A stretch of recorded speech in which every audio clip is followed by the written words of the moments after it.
নমস্কার বন্ধুরা, শুভ সকাল। আজকে রান্না করব কচুরমুখী দিয়ে টক। এখানে কচুরমুখী সিদ্ধ করে ছাড়িয়ে নিয়েছি, এখানে গুঁড়ো মাছ আর এই আমড়ার কাঁচা লঙ্কা বসিয়ে দিয়েছি। জলের মধ্যে কাঁচা লঙ্কা আর আমড়া দিয়ে দিয়েছি, আর দিয়ে দেবো নুন। এগুলোকে অল্প করে গলিয়ে দেবো, টিপে টিপে একটু নরম করে দেবো।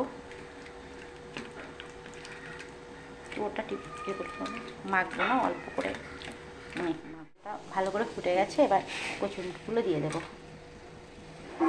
অনেকজনে বলতে পারে যে কচুরমুখী দিয়ে আমড়া দিয়ে টক খেলে হয়তো অম্বল হয়। হ্যাঁ হয়, যাদের হয়তো সব কিছুতেই হয়, জল খেলেও হয়। কিন্তু এটা আমার শ্বশুরের খুব প্রিয় খাবার ছিল। আগে গরমকাল হলে এই টকটা খেত। তা আমাদের এখন হয়, কিন্তু মাঝে সাঝে হয়, বছরে একবার হয়।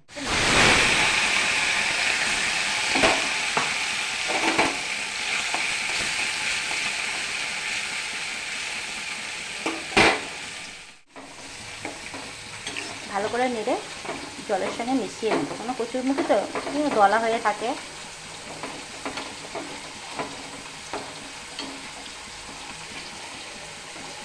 খারাপ লাগে না, আমার প্রথম প্রথম ভালো লাগতো না, কিন্তু এখন খারাপ লাগে না।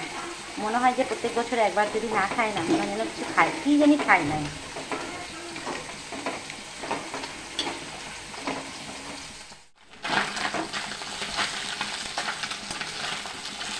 মাছগুলোকে ভালো করে লাল লাল করে ভেজে নেব। গুঁড়ো মাছ তো আমার ক্ষেত্রে কাঁচা কাঁচা মাছ দিয়ে ওরা খেতে আগে, কিন্তু মাছ কাঁচা দিলে না কেমন একটা আস্তানি গন্ধ করে, ভালো লাগে না খেতে। পুরো হলুদ জলে গুলে দিয়ে দেবো। দিয়েছিলাম হলুদ, অল্প হয়ে গেছিলো, একটু দিলাম।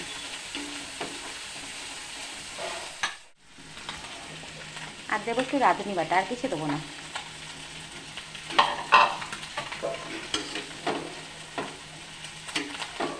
বাহ, দারুণ গন্ধ বেরিয়েছে রাঁধুনির জন্য।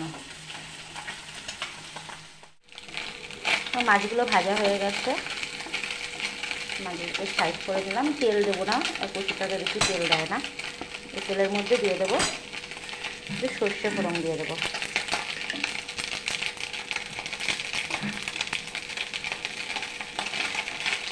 টকটা ভালো করে ফুটে গেছে, এবার ওই সোমবারটা এর মধ্যে ঢেলে দেবো, মাছ সমেত।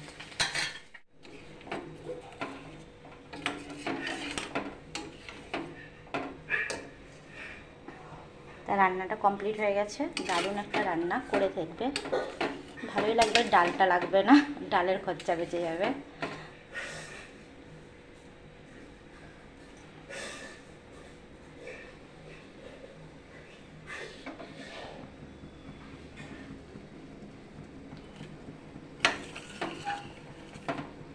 আমি টকটাকে নামিয়ে নেবো, হয়ে গেছে। আমার রান্নাগুলো যদি ভালো লেগে থাকে তা আমার পেজটাকে ফলো করে দিও। দেখো সুন্দর হয়েছে দেখতে, আমাদের ভালো লাগে, কিন্তু খেতে পারি না, অম্বল হয়। আর একদিন খাওয়া যেতেই পারে, অম্বল তো জল খেলেও হয়, গ্যাস অম্বল। আজকের মতন এখানেই শেষ করি ভিডিওটা। নেক্সট ভিডিও দেখা হচ্ছে, ততক্ষণের জন্য টাটা। সবাই ভালো থাকবে, সুস্থ থাকবে।